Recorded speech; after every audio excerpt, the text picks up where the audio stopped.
ఓ దైవజనుడిగా నా చేతులెత్తి మిమ్మల్ని దీవిస్తున్నాను. నిన్ను దేవుడు ఎందుకు ఏర్పరచుకున్నాడో తెలుసా? నీలో దేవుడు మహిమపరచబడాలని కోరుకుంటున్నాడు.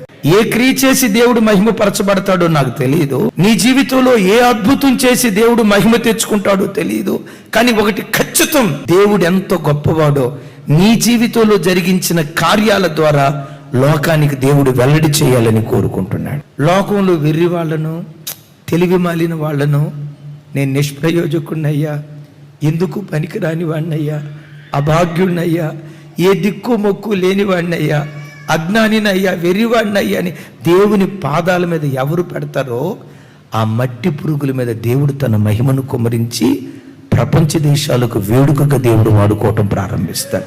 నేను జ్ఞానిని అని ఎవడైనా అనుకున్నాడు? బైబిల్లో రాసి ఉంటుంది, నేను జ్ఞానిని అనుకునేవాడిని ఏమాత్రము దేవుడు లక్ష్య పెట్టడట.